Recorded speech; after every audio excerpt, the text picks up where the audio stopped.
America. We will not let anyone in this town destroy what America represents. Not now, not ever. It's not going to be easy. We recognize that. But we've got faith in the resilience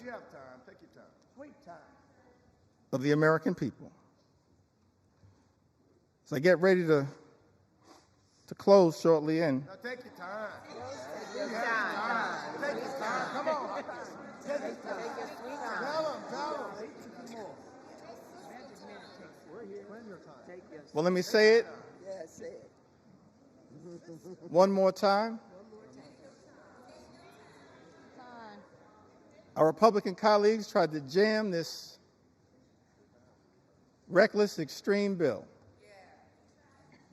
Mr. Speaker, down the throats of the American people. Had the nerve to start this debate at 3:28 a.m. in the middle of the night.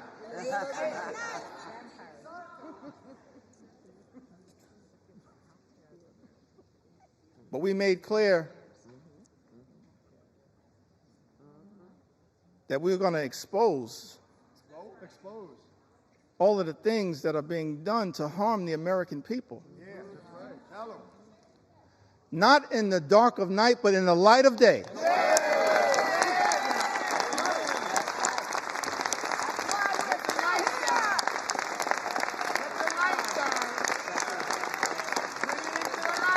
This little light of mine, we're going to let it shine on behalf of the American people.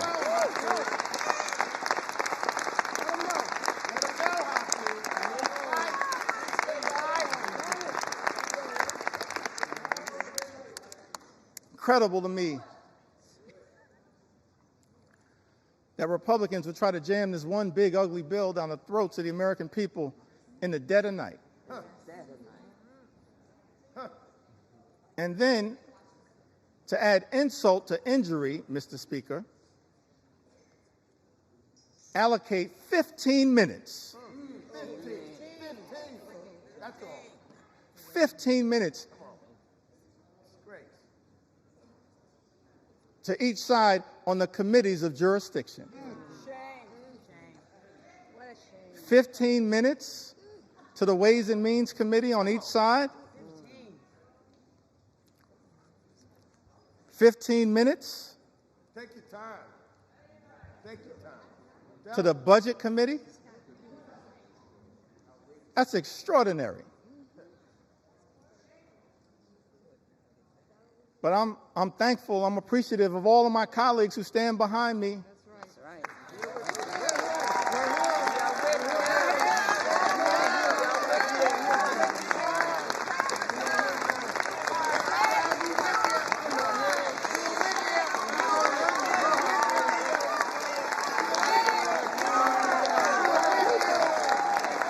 I'm thankful.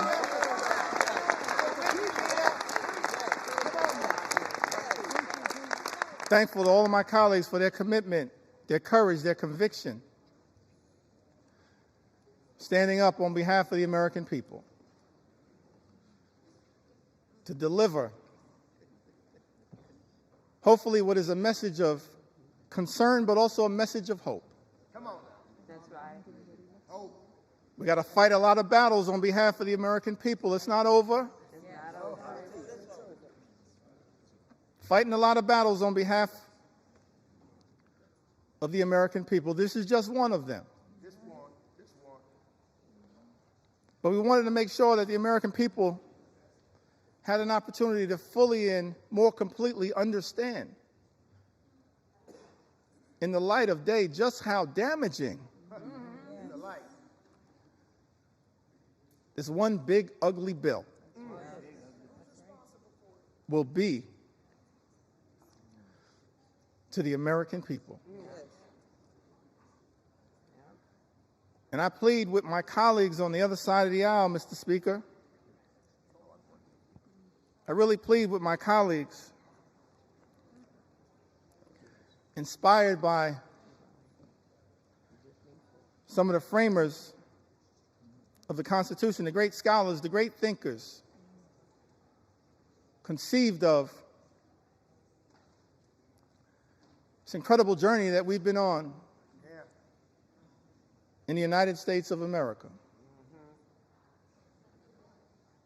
creating separate and co-equal branches of government, recognizing that in this country, part of the gift that we were given by the framers of the United States Constitution, no kings, no dictators, no monarchs, separate and co-equal branches of government. This is the Article I branch of government. Mr. Speaker, James Madison, he once made the observation, in his view, in one of the Federalist Papers, that at its best, Congress should function as a rival to the executive branch. That was James Madison. Article I, branch of government, the House and the Senate. We're not here to bend the knee to any wannabe king.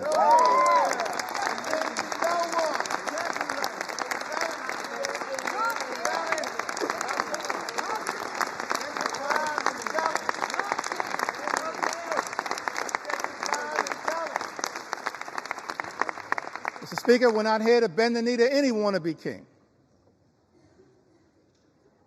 We're here to be a rival to the executive branch in the best spirits of the House of Representatives, to push back against an out-of-control executive branch. That's the framers' vision. I said that's the framers' vision. That's what they said. The framers' vision. And so as we prepare to take this consequential vote, Mr. Speaker, I just urge many of my colleagues in government, my colleagues on the other side of the aisle,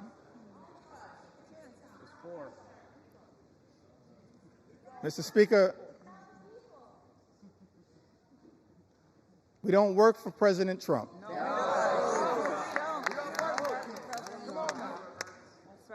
We don't work for J.D. Vance.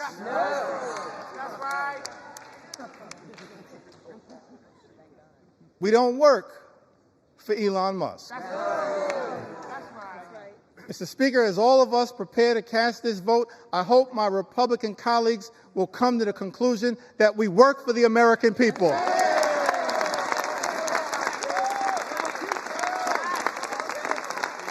We work for the American people.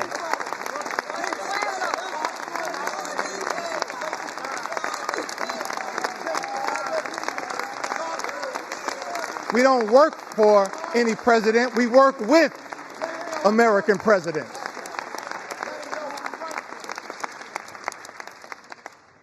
We work for the American people. So it's my hope that as you evaluate this bill, all of the harm that is being unleashed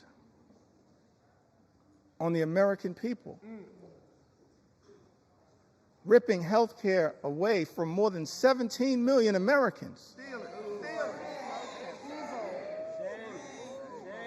effectively ending Medicaid as we know it, shutting down hospitals, including in rural America, in districts, Mr. Speaker, that my colleagues on the other side of the aisle represent. That's right. They're people. Nursing homes closing. 1 in 4 nursing homes, Mr. Speaker, will close as a result of the attack on Medicaid and Donald Trump's one big, ugly bill. Mr. Speaker, this is extraordinary. This assault on everyday Americans, assault on children, veterans, seniors, people with disabilities. It's incredible to me. All of this in this one big ugly bill. Take your time. Ripping food away from children, literally ripping food out of the mouths of hungry children, hungry veterans, and hungry seniors. Mr. Speaker, that's not America. We're better than that.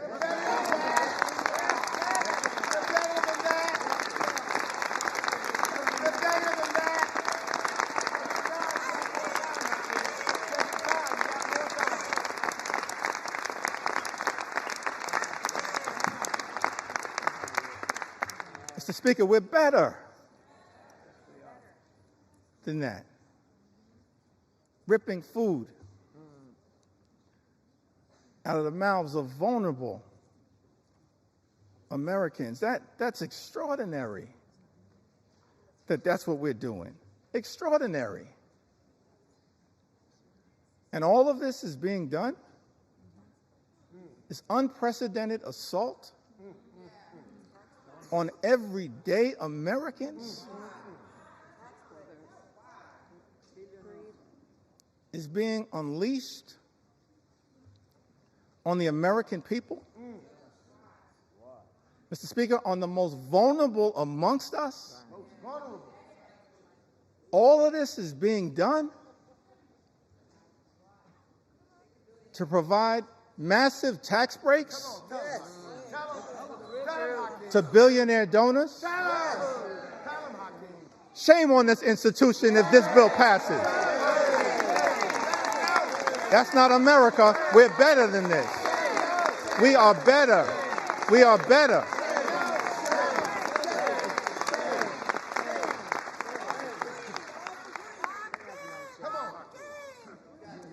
We are better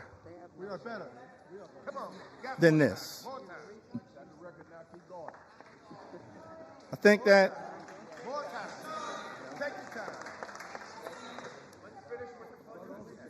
as we prepare to vote on this one big ugly bill, tough time for people in the United States of America. It's extraordinary extremism unleashed on the American people. Mr. Speaker, my colleagues on the other side of the aisle promised to address the high cost of living. Nothing in this bill will meaningfully lower the high cost of living in the United States of America. Nothing. It's incredible to me. All of the promises that were made by some people in this town. That the top priority was going to be to lower the high cost of living in the United States of America. And then, all of last year, ran away from Project 2025. Come on. Acted like it didn't exist. That's right. And then, Mr. Speaker, people come to town, they're in the majority now, and every single part of the extremism that we've seen unleashed on the American people is connected to Project 2025.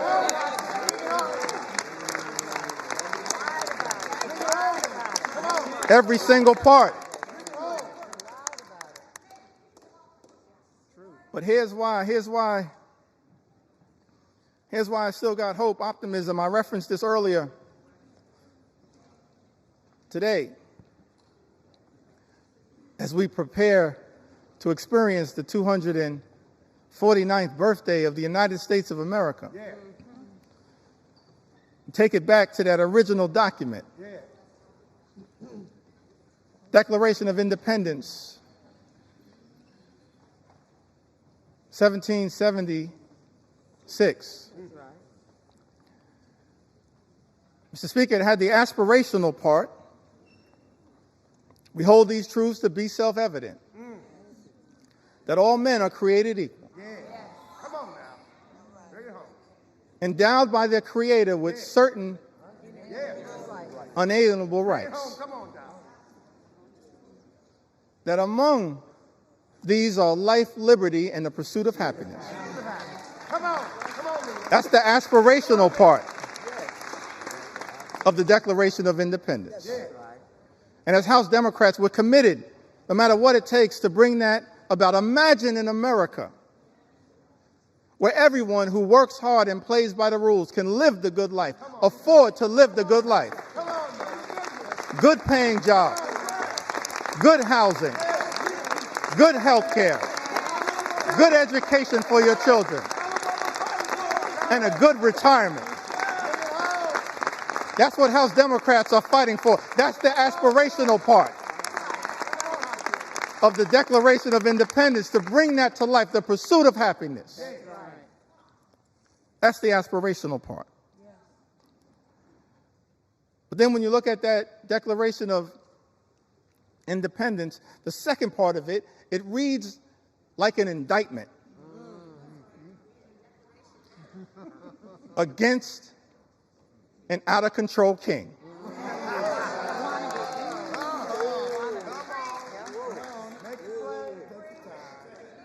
Reads like an indictment against an out-of-control king. I commend all Americans, perhaps sometime tomorrow, I'm going to do this myself, read that document in its entirety. And why was that indictment issued? I think it was because the framers of this great country, they were fed up with Project 1775. And so they implemented Project 1776.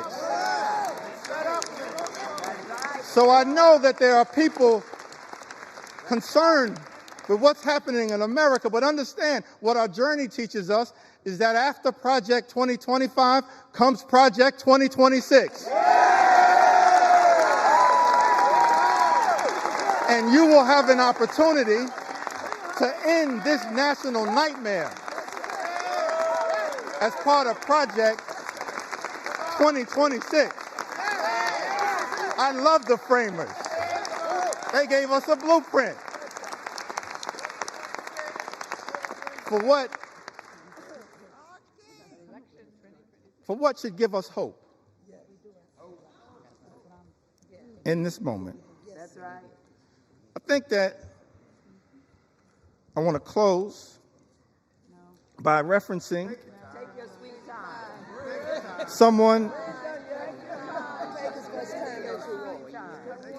someone who we all serve with. I want to stand on the shoulders, if it's okay, on some of our civil rights heroes and foot soldiers. Yes, yes. Those whose character, whose conviction, whose courage should give the American people hope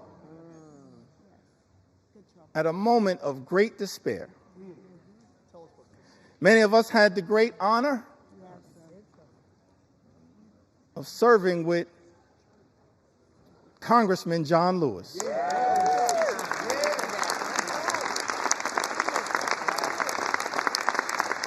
The great honor,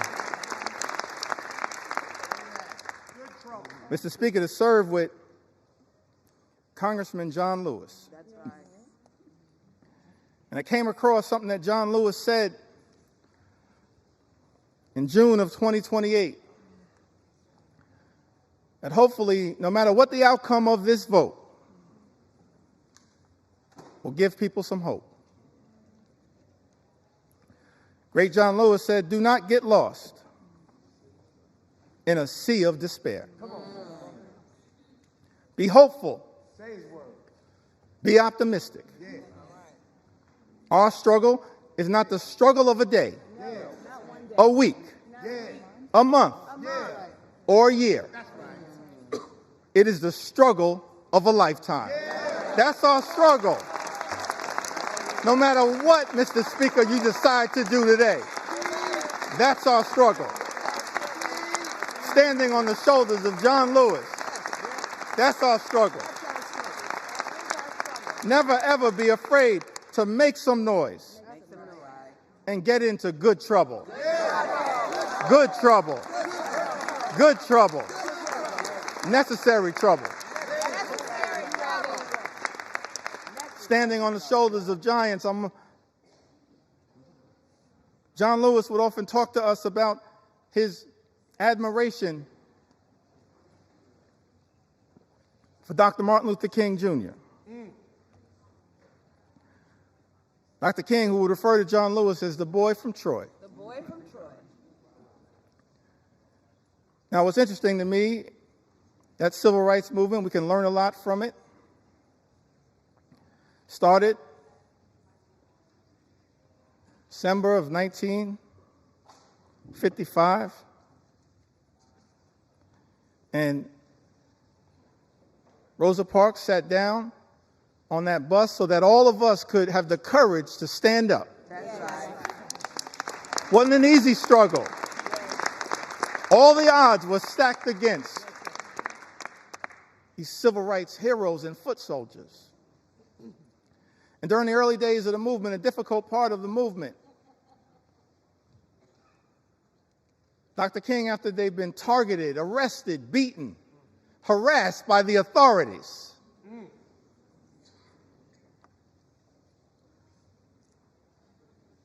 he traveled to Brooklyn, New York. Yes. Brooklyn. And spoke at the Concord Baptist Church. I think it was in March of 1956. And he said to a group of people of every race, every religion, every life experience, the Concord Baptist Church in Bedford-Stuyvesant, said to them, no matter what the odds, we've got to press on. Press on. Press on. Press on. Dr. King said that if you can't fly, run. That's right. If you can't run, walk. That's right. If you can't walk, crawl. But at all times, press on. Press on. Press on. And keep pressing. Press on. And so as I take my seat, I just want to say to the American people that no matter what the outcome is on this singular day, we're going to press on. We're going to press on. We're going to press on.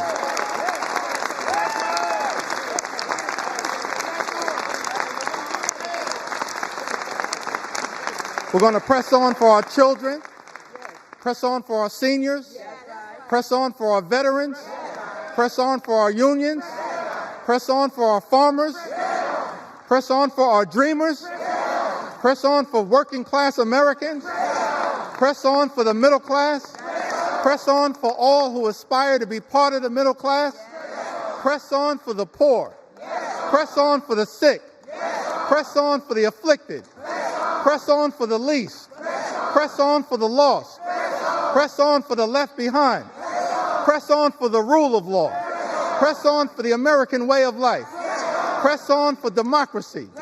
We're going to press on until victory is won. I yield back.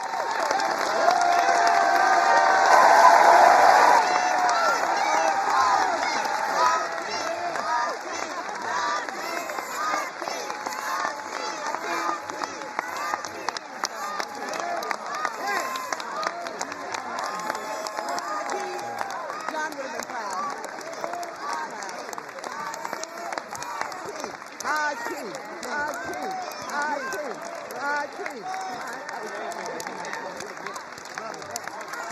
Hakeem.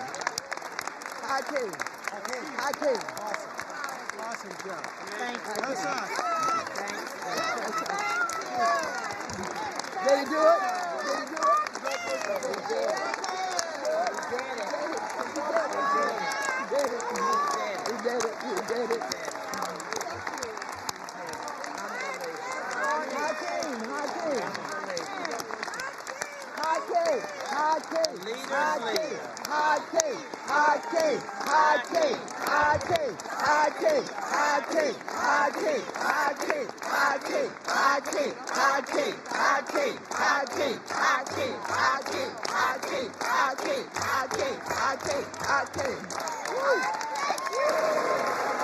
Gentleman from Massachusetts.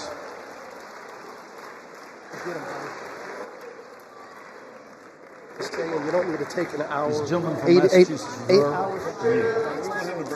Gentleman from I think it's, Massachusetts. Mr. Speaker, I think it's fair to say the leader has done his part. I have no further speakers. I yield back our time. Gentleman from Massachusetts yield.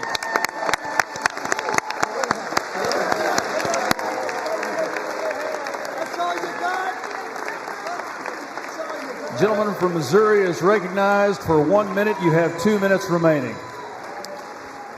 Mr. Speaker, could we have order? The House will be in order.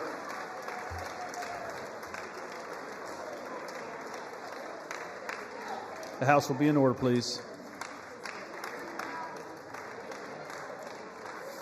The House will be in order, please. Thank you. Gentleman from Missouri is recognized for 1 minute. You have 2 minutes remaining. Wow, Mr. Speaker. We have stood in this chamber for over 8 hours listening to a lot of words, a lot of comments, a lot of inaccurate statements. And where I come from, could we have order? Gentlemen, the House will be in order. The House will be in order. The House will be in order, please. The House will be in order. Thank you. Gentleman from Missouri is recognized. Mr. Speaker, I come from the Show Me State, and what we just heard can be defined in one word. A bunch of hogwash is what we've heard for 8 hours on that side of the building. I'll tell you, for the 8 hours, could we have order? We'll suspend. The House will be in order.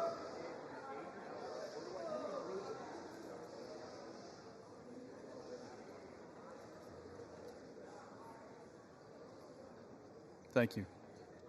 He's recognized. Mr. Speaker, the 8 hours of hogwash that we just heard will not change the outcome that you will see very shortly when we deliver historic tax relief for working families, small business owners, and farmers. Mr. Look. Yeah. Mr. Speaker, I yield 1 minute to our great Speaker of the House, Mr. Mike Johnson.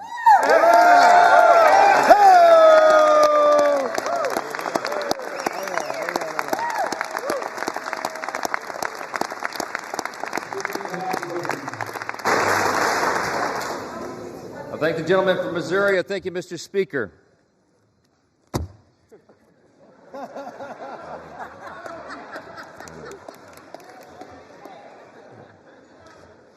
You know, Ronald Reagan said one time that no speech should be longer than 20 minutes, and unlike the Democrat leader, I'm going to honor my colleague's time and be a little more brief than that, all right?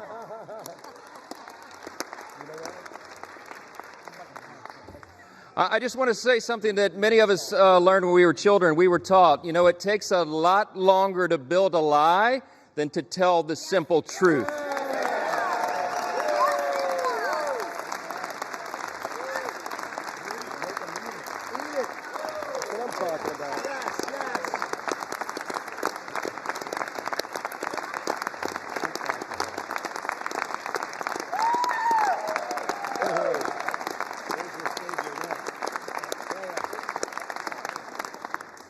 My friends and colleagues on both sides of the aisle, we've waited long enough. Some of us have literally been up for days now. But this day is a hugely important one in the history of our nation. We have a big job to finish, and that's why we're here on the week of July 4th just a day before now, America's birthday. It was on that fateful day, as a Democrat leader acknowledged, that our founders pledged their lives and their sacred honor to this grand experiment in self-governance that we are now here to steward. It's an experiment that falls to us to guard and to protect it. We take that very seriously on this side of the aisle. In just a few moments, we will remind the world why the American experiment still endures today and why its best days are still ahead of us. Yeah.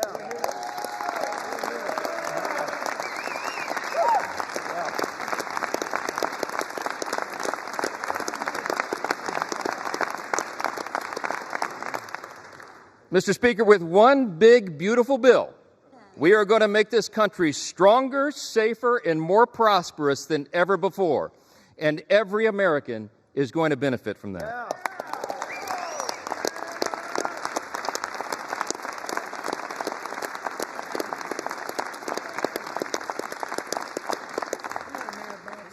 Today, we are laying a key cornerstone of America's new golden age.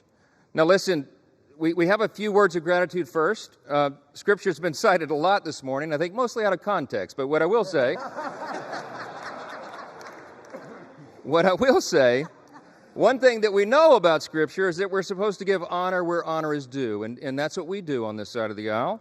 I want to thank every single member of the House Republican Conference for their pouring their time and their heart and their expertise and experience into this process. I want to thank all of our amazing staff members, all of them. Yes.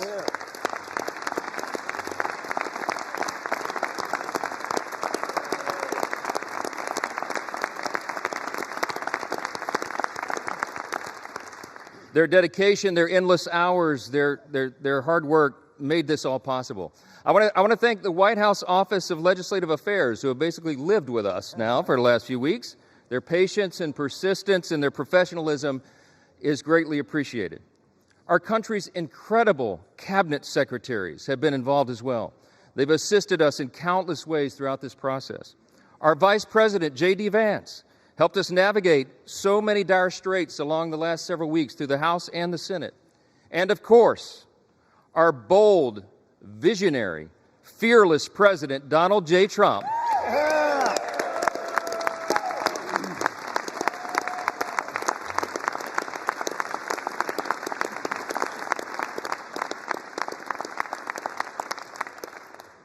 President Trump is the creator and the champion of the America First agenda. We will deliver upon that today.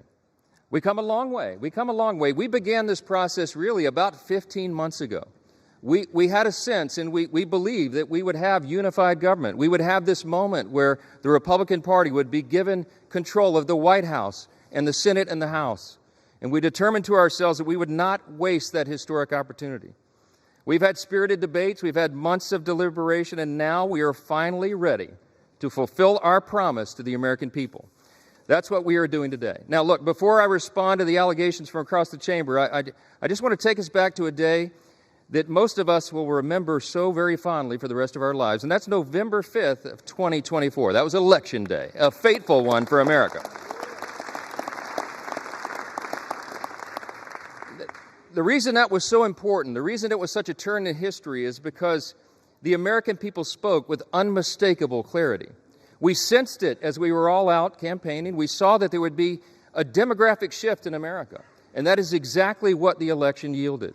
We, in our party, had a record number of Black and African American voters come to the Republican Party. We had a record number of Hispanic and Latino voters come to the Republican Party, a record number of Jewish voters and union workers and suburban women and urban voters. They came out in record numbers to join the Republican Party and the America First agenda with President Trump.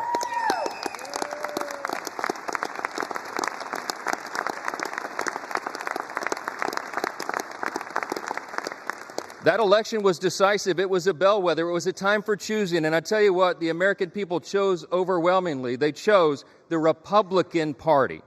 And the reason they did that, they didn't come hesitantly. They came with hopeful anticipation. You know why? Because this is not your father's Democratic Party, okay? They went so far, full speed, to the far left. And their radical, woke, progressive agenda, that nonsense that they tried to push on the people, was rejected by the people. Yeah.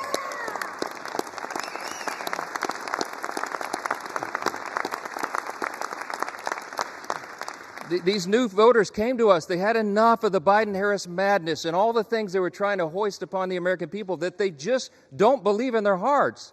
And they were hopeful. They came to us with hope. They wanted us to restore common sense and accountability, and we promised to them that we would do just that. Those new demographics came to the Republican Party because of open borders wreaking havoc on their communities. They came because of weakness at home that fueled instability abroad, and because trillions in reckless spending put the price of gas and groceries further out of the reach for hardworking Americans. It wasn't right. President Trump and our Republican majority in Congress are fixing all of that right now. President Trump said this week, we're the hottest country in the world again.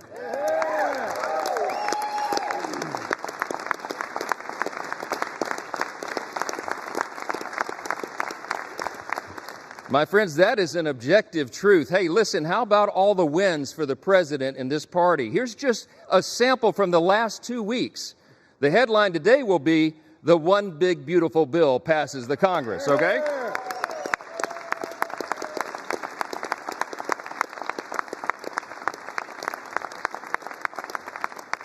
You got to hold your applause. There's too many wins. Are you tired of winning yet? Fourth jobs report in a row exceeds expectations. A sample of the headlines. Lowest monthly border encounters in U.S. history. We closed the border.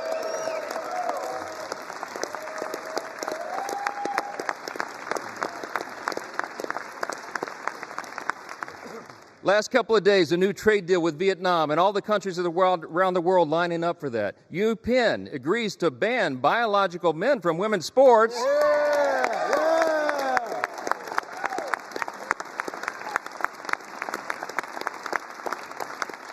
And they ought to give a personal apology to every female athlete impacted by that nonsense. Gas prices are at a 4-year low, my friends. The Air Force and Space Force both hit their 2025 recruiting goals 3 months early. Israel is agreeing to a 60-day ceasefire with Hamas. Successful strike on Iranian nuclear sites handles that problem. That's exactly right.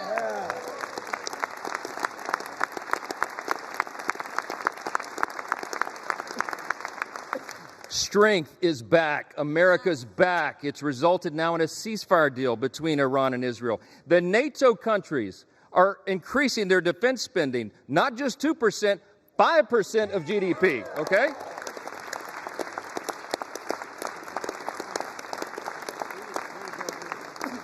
The president got in charge and got a Rwanda-Congo peace deal. The Supreme Court ended nationwide injunctions. How about that?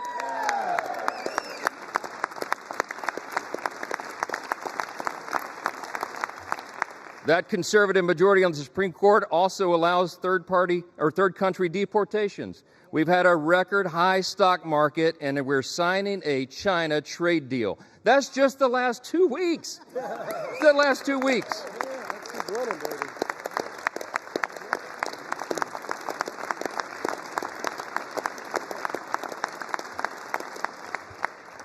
So many simple truths to share, and so little time to do it, because I want everybody to have a break here. But I just want to say this. It's really nice to hear my Democrat colleagues suddenly take an interest in working Americans again. Did you pick up on that theme today? Let's be clear. Working Americans stopped trusting Democrats a long time ago. That is a fact. They're looking to this side of the chamber. They're looking to the Republican Party and our principles to deliver the relief and the reform that they have long demanded and they most certainly deserve. This big, beautiful bill fulfills all the promises of the America First agenda. It is the people's bill. It is made for and shaped by the most diverse coalition of American voters in American history.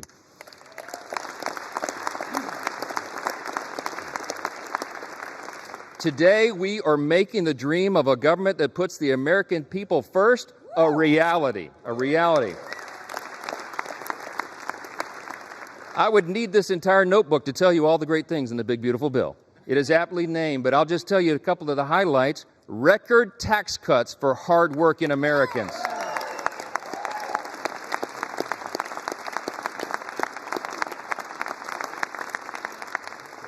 historic savings at the same time to end reckless spending. We got energy dominance coming back to power our future. We have a secure border to protect American families. We have a strong military to restore peace through strength. And we have a government that is now accountable and responsive to the people once again. That's what we're delivering.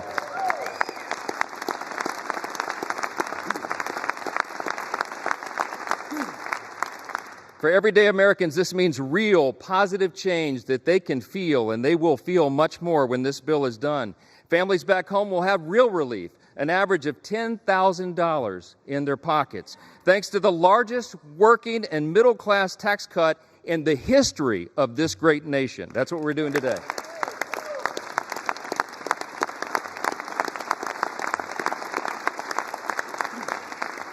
You got hardworking Americans like our waiters and our bellhops and our hairstylists. They're going to keep 100% of their tips and overtime pay. That is money they earned. It does not belong to the government. It belongs to them, and they deserve to keep it.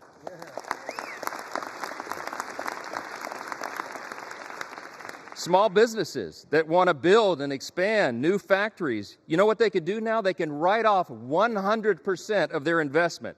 That will have us a lot more building. Young families who want to buy a home will be able to, thanks to historic savings that will put our country on a stronger financial footing. Pregnant women, children, seniors, single mothers, the disabled, and the low-income Americans among us receiving Medicaid and SNAP will have the peace of mind of knowing that we've made these safety nets stronger with our reforms.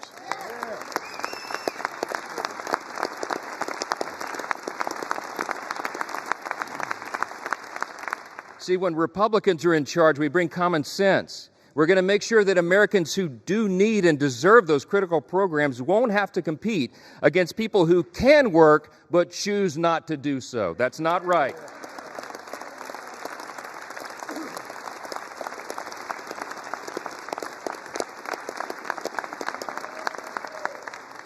This bill is going to put fairness back in the system. We are returning to common sense. We're returning to what is good and decent that people know in their hearts, and that's why they support it.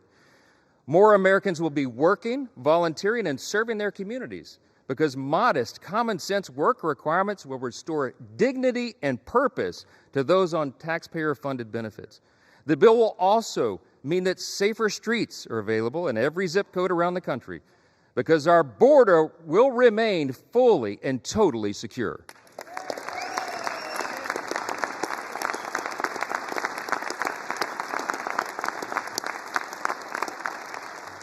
The Republican Party stands for law and order, and this is the side that stands with law enforcement, the brave men and women who are on the front line.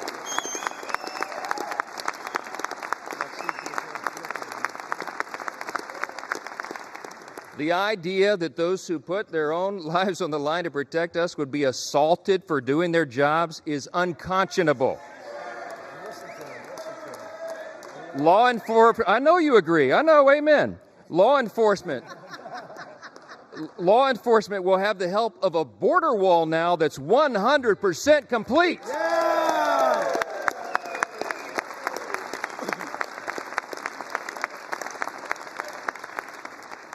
Our immigration enforcement officers will get a boost from more manpower and resources and detention space so that detained illegal aliens are not released back into the streets like they were for the last 4 years.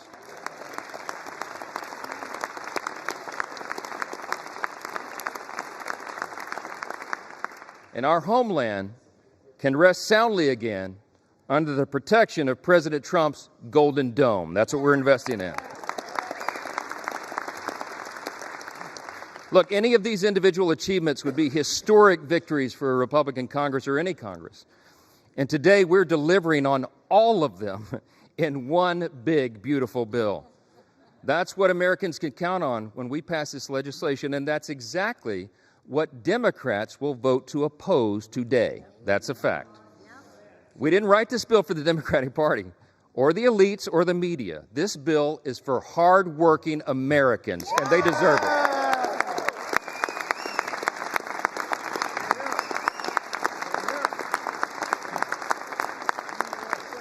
I'm gonna just say this as plainly as I can. This is a simple truth. If you're for a secure border, safer communities, and a strong military, this bill is for you.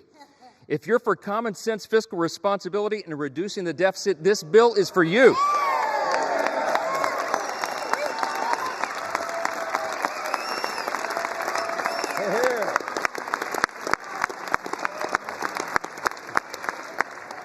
If you're for fair and lower taxes, bigger paychecks, affordable gas and groceries, and restoring dignity to hard work, this is the bill for you.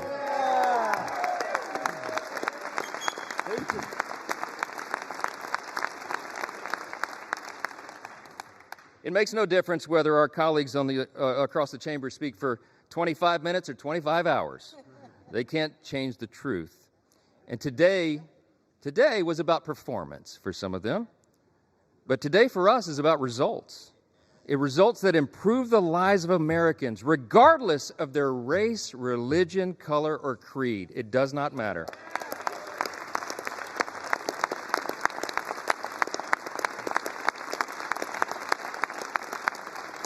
I tell you what, Ronald Reagan used to remind us you can always trust the American people, and we do trust the American people, and they can discern the difference. What they saw on display here today is that Democrats deliver performances and Republicans deliver results.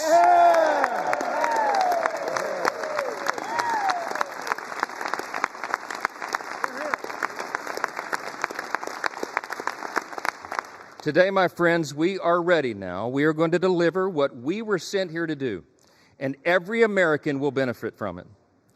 In 1793, just steps from where we stand today, President George Washington laid the first cornerstone of the United States Capitol. Over 50 years later, on July 4th again, members of this body gathered once again to lay a second cornerstone. Once more on July 4th, at the height of the Cold War, Congress laid a third cornerstone. And this week, with this vote today, on our nation's birthday being tomorrow, we lay a fourth. With this bill, we can vote as stewards of that great legacy that we have inherited in this extraordinary nation that we are blessed to live in. We can lay another sturdy foundation for the future of this country, a future where working Americans can feel relief, where government can finally start living within its means again, and where the United States is safer, stronger, and more prosperous than ever before. That's right. Now, I'm going to say this as they mock America and mock everything and mock the bill. We'll see how the people feel about that. Yeah.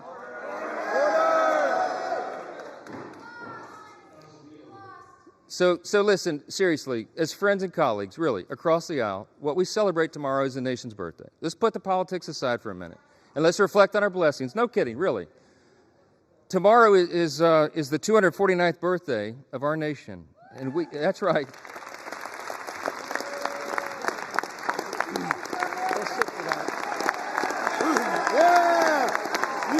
USA! USA! USA! USA! USA! USA! USA! USA! USA! USA! USA! USA! I mean this sincerely. I thank my colleagues for standing. We all should be united in that. We are. We have squabbles, we have partisan debates and all of this, but at the end of the day, we're all Americans, man. And we gotta believe that. We gotta know it. We gotta recognize that we live in the greatest nation in the history of the world. It's not even close.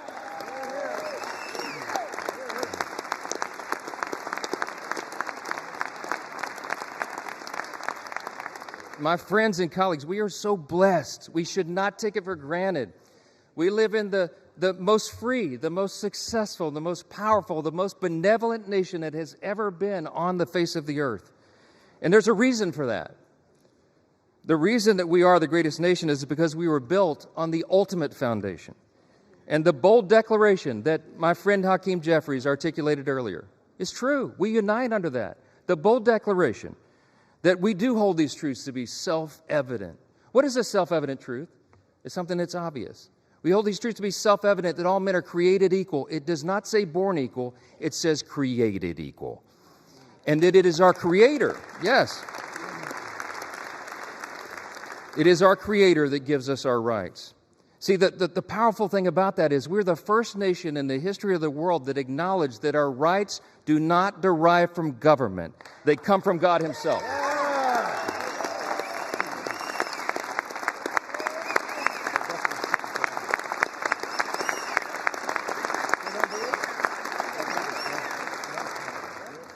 You see those words up there, that motto. It says, "In God we trust," right above the speaker's rostrum. You know, a previous Congress put that there in the early 60s in the height of the Cold War. There's a little visitor's guide that people get when you do tours late at night. You've probably seen your constituents and visitors and friends get the guide. If you turn, I think it's about to page 21. It explains why that's there. And it says, Congress voted to put that there as a rebuke to the Soviets' worldview at the height of the Cold War. Why? Because communism, socialism, find their root in Marxism. And Marxism begins with the belief that there is no God. It's wrong. And this Congress made us stand those many years ago, and we should do it again. We're different, we're distinct, we're exceptional, because we acknowledge that right there, our motto.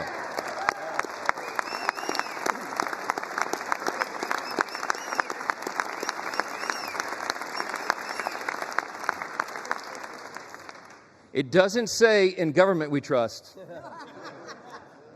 It says, "In God we trust." And we better remember that.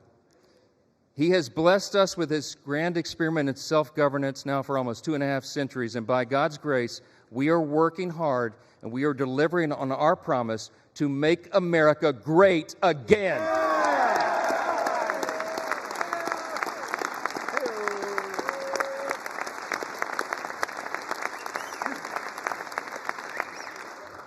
This is without a doubt the most important vote of this Congress, and I think this may be the most important vote that any of us take in our entire lifetimes. And everybody better remember it, however you vote today. My friends, the President of the United States is waiting with his pen. The American people are waiting for this relief. We've heard enough talk. It's time for action. Let's finish the job for him. Vote yes on the bill.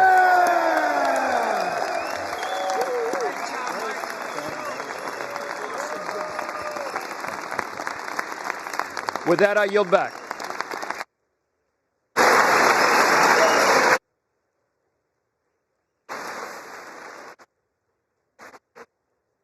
The gentleman yields, and all time for debate has expired.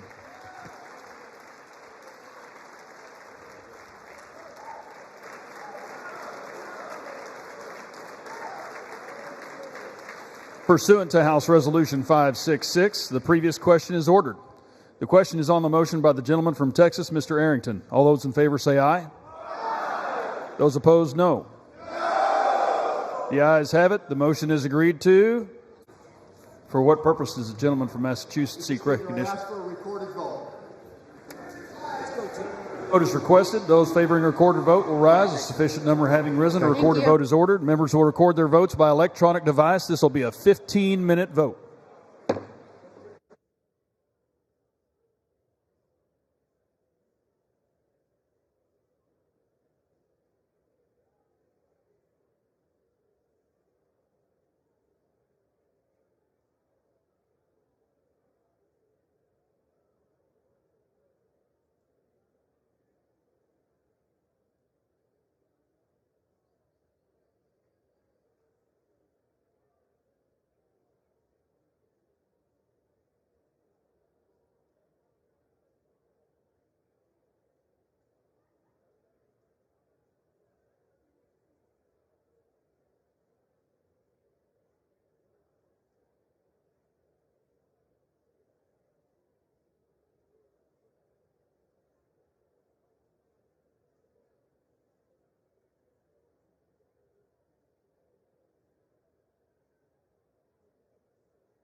Members voted. Or wish to change a vote? No.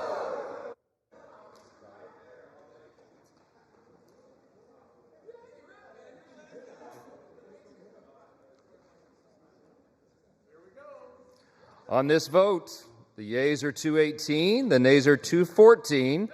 The motion is adopted.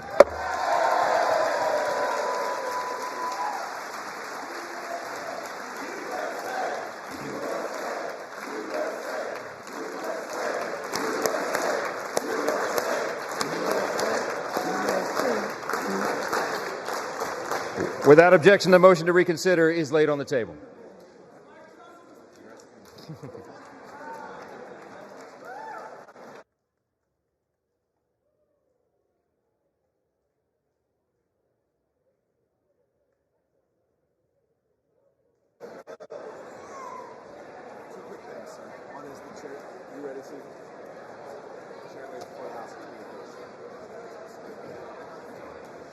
You ready? The chair lays before the House a communication. The Honorable Speaker, House of Representatives, sir, pursuant to the permission granted in Clause 2H of Rule 2 of the Rules of the U.S. House of Representatives, the clerk received the following message from the Secretary of the Senate on June 27, 2025 at 3:36 p.m. that the Senate passed Senate 98, Senate 257, that the Senate agreed to relative to the death of Frederick W. Smith, Senate Resolution 308, Appointments, Board of Visitors of the U.S. Military Academy. Signed sincerely, Kevin F. McCumber, Clerk. Do what I have to do? To Clause 13 of Rule 1, the House stands adjourned until 10 a.m. on Monday, July 7, 2025.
got short arms, little Tyrannosaurus Rex arms. Well, it's a good thing you do. You look really funny with long